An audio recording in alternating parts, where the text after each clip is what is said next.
it's just really hard for me to even ask you this question because I'm almost in disbelief.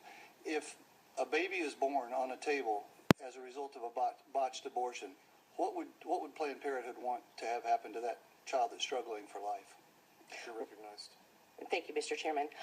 Well, we believe that any decision that's made should be left up to the woman, her family, and the physician. Okay, Chair Davis, and then we'll come back to you, Rep. Lilith. Thank you, Mr. Chairman. And I believe you were in the committee room whenever I asked Representative Pigman the question about what happens in a situation where a baby is alive, breathing on a table, moving. What do your physicians do at that point? You're recognized. I do not have that information. I am not a physician. I'm not an abortion provider. So I do not have that information. Follow up. Go ahead, sir. I understand that you're not a physician, but you do represent physicians who do perform this activity. And can you tell me what happens when a baby is alive on the table at that point? What do they do with the baby that is struggling to live? You're recognized. I don't know, and as it's been referenced earlier, we don't know even how prevalent this situation is.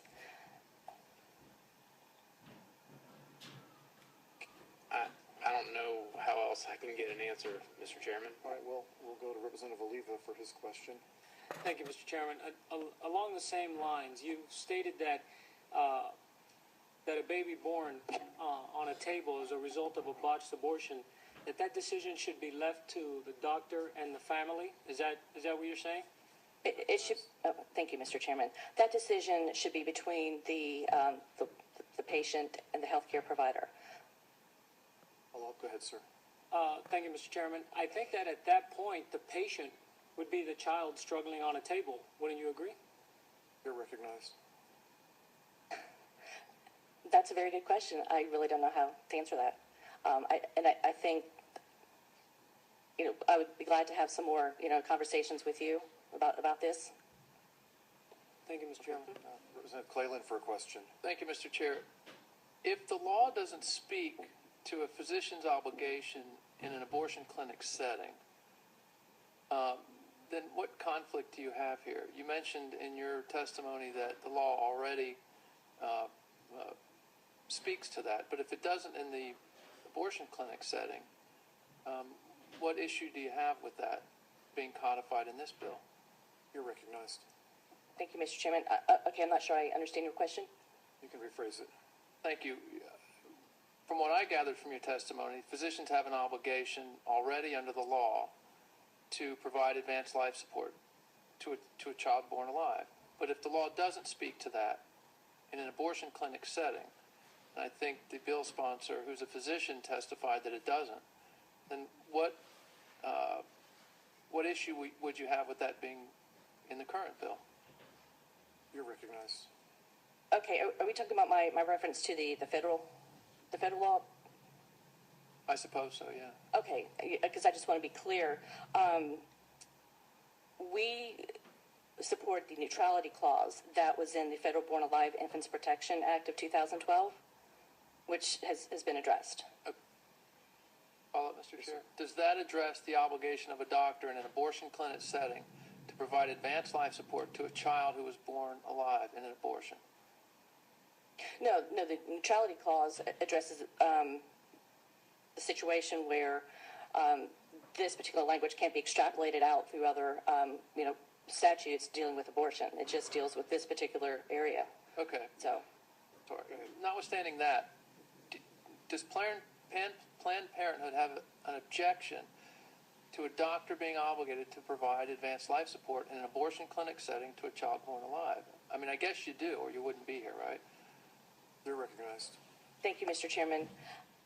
Let me just pause and say where our opposition remains. Okay, and maybe that can answer some questions. We have serious concerns about the surrender wording in this. The second piece is, as you all discussed earlier, was the transport to the hospital. we would like to be in a position to remove our opposition. And again, Representative Pigman has been great to work with. He's been very friendly to us in terms of some language that we were trying to seek. So I do want to give him kudos for that. One final follow-up, Mr. Chair. I appreciate the indulgence.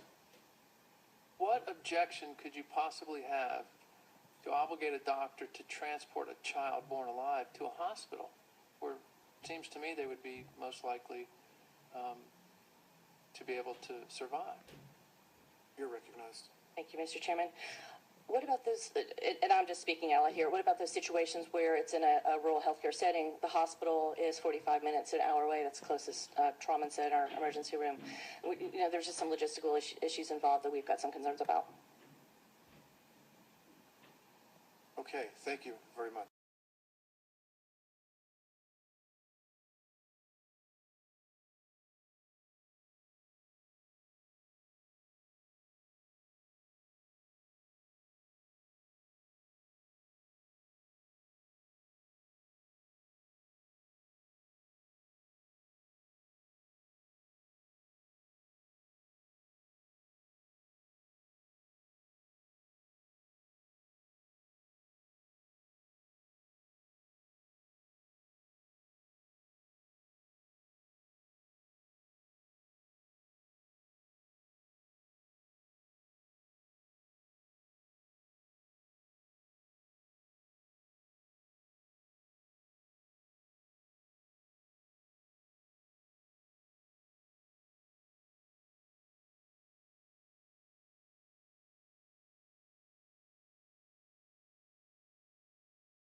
To describe this story as horrifying would be an understatement. And if that sounds like a warning, then that's exactly what it's meant to be.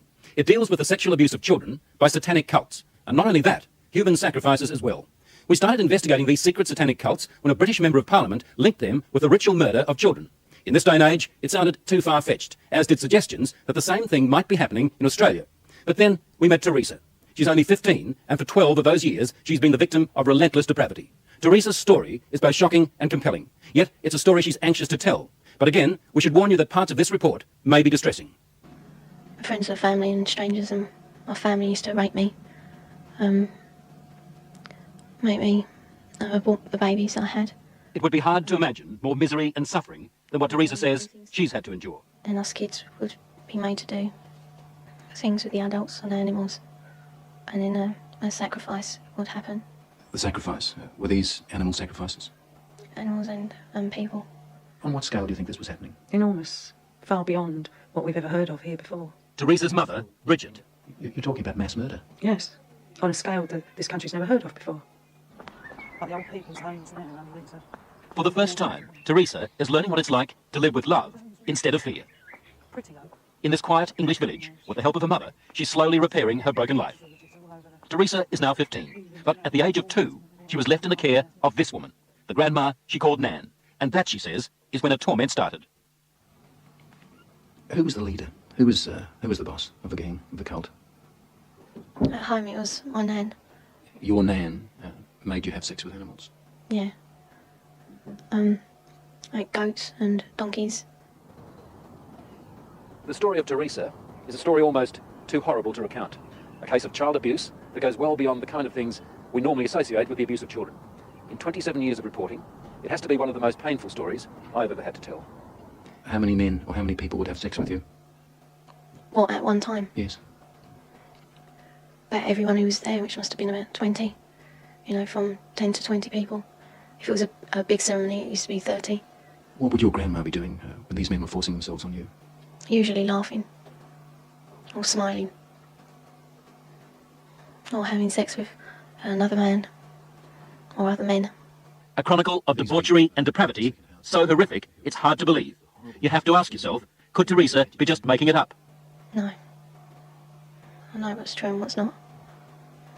No, I know what I saw. Children don't make up elaborate lies that this would have to be if it was a lie, which I know it is not. It isn't. This couldn't be a terrible dream, a nightmare that you're reliving? No. It's no dream.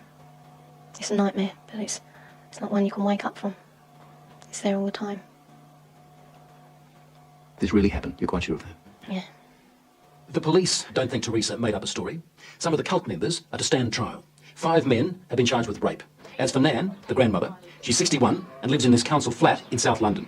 She's charged on 7 counts of aiding and abetting rape and 2 counts of performing abortions on Teresa. If you're finding this hard to believe, so did I at first. But then there are the medical reports, evidence of sustained sexual abuse. And there's this, a statement prepared for 60 Minutes by Teresa's psychiatrist. It says, in my opinion, Teresa's account is not the product of a psychotic illness, nor the figment of a fertile imagination. I believe her to be telling the truth. I know what's true and what's not. We also took Teresa's story to this man, therapist Ray Wire. He reads a transcript of our interview and listens to her voice. It's no dream. Few people, if any, in Britain have counselled as many victims of satanic abuse or Satanists themselves as Ray Wire has. If there is an expert on satanic cults, it would have to be him. Do you believe Teresa's story? I believe Teresa's story. It's exactly the same story as I've heard from men who says they've done it. You've dealt with other cases like hers? Yes. 21 cases like hers, he says, in the past 2 years alone. Themes like they were put in boxes with spiders and worms, where they were trapped in fear, where there was a high use of excrement and urine, where there was talk of human sacrifice. Take just one of those rituals, putting children in boxes with spiders and worms. Now, listen to what Teresa told her mother. And they had a coffin-like box that children were put in with spiders and snakes and the lid shut and left in there. I would have come out deranged. I could not have coped with that mentally at all. You have evidence to back up stories like Teresa's, that this is really happening? Well, we have that age of child, 6, 5 and 4, giving information that ties up with Teresa. How do those children know? How do those children able to describe rituals, to talk about ceremonies, to talk about sacrificing animals? How do those children know? Nightmares, imagining it? You can't imagine those things at 3 and 4 years old, and you also don't have the evidence of anal sex abuse and oral sex abuse and all that other abuse that clearly those children have experienced and endured. During these ceremonies, was Satan, the devil, ever referred to? He was called Lucifer.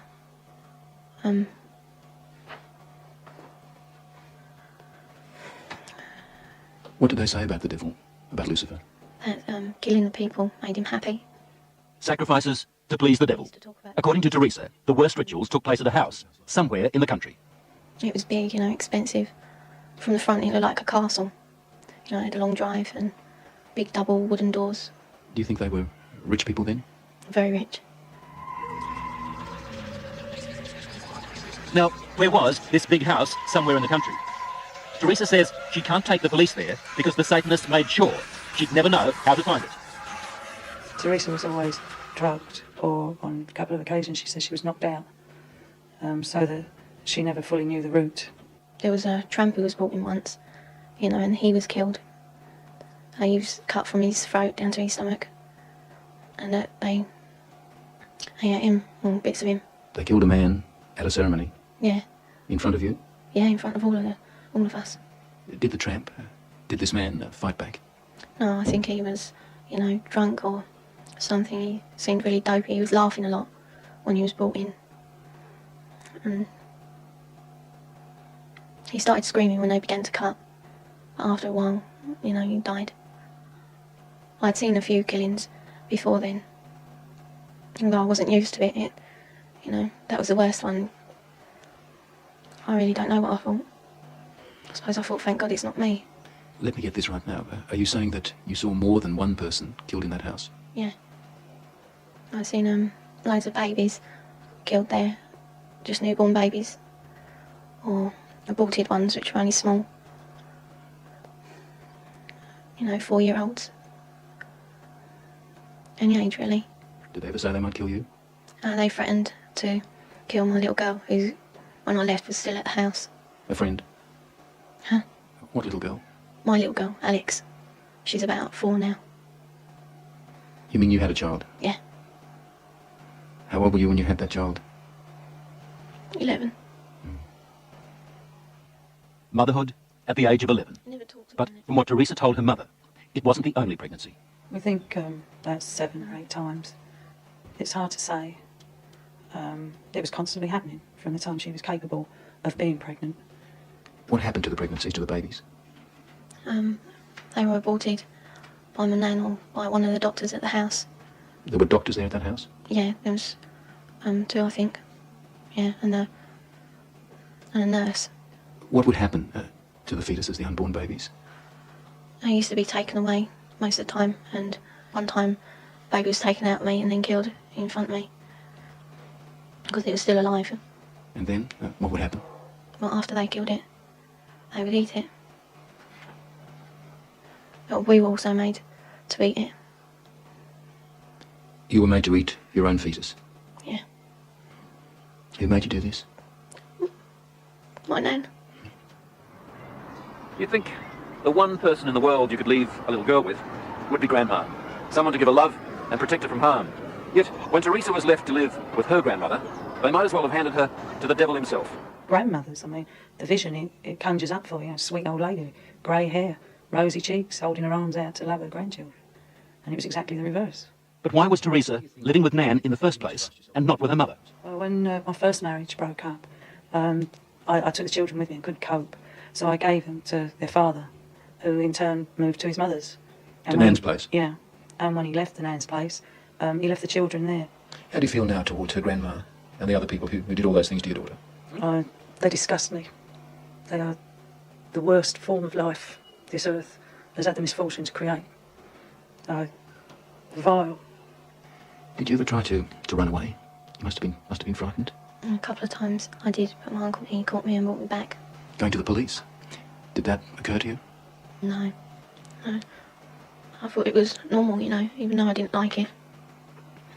You know, I mean, you don't like to eat greens, but you know, somehow, you know, I thought it was just her being called to be kind or something like that. She said to me it was something that everybody did, she thought, you know, like you don't like going to school or the dentist, you don't like going to the black masses. It was never any different. I didn't have nothing to compare it to. All part of life, Teresa thought. Even a miscarriage one day at school. Yeah, I asked the teacher if I could go to the toilet, and she allowed me out. I went into the toilet, and the baby was in my knickers. I thought it was dead, but it wasn't. It was still moving. And yet no one at school knew? No. Saw anything? No. Or if they did, they didn't say. No, she was treated for a high temperature, fever, nothing more. What did she do with the baby? She kept her for a while because she was frightened that they'd use the child as part of the rituals. So she turned a pencil case into a little coffin. Apparently she put roses in to make her smell sweet, put a letter with her, pictures of herself and her brother, a picture of me. And then I put it down the chute because I didn't want my nan to get it. As we said earlier, the police have already charged some members of the cult, and we know they're also investigating Teresa's accounts of those ritual killings. If there were as many, she told us, then the Satanists had a problem. How did they get rid of the bodies? They had a tub, you know, pretty big, I don't know. A very big tub, and they used to put the bodies and bones in there. And it used to go like, you know, fizzy in it. And then there was nothing left. Well, it didn't seem to be, but when they cleared it out, there used to be a sludge at the bottom. Teresa's story, her account, doesn't really surprise you. It doesn't surprise me in the light of satanic abuse, no. Do you get frustrated with people who just won't accept that these things do happen? Yes, because I've worked with murderers in prisons for years. Not that long ago, a boy was found in a forest in southern England without a head. We have no doubts that men can do that. And yet when we start talking about men within Satanism who actually believe in evil and it's the right to express evil, we suddenly have a doubt. As I was leaving Teresa's place, she handed me this note. It's addressed to the film crew. She says, "Thanks for bothering to help kids like me. I hope it helps." On the other side, there's a poem Teresa made up while she was staying at Nan's place. She calls it Nothing Left. Nothing left. I would scream, but there is no voice left. I would cry, but there are no tears left. I would fight, but there is no strength left.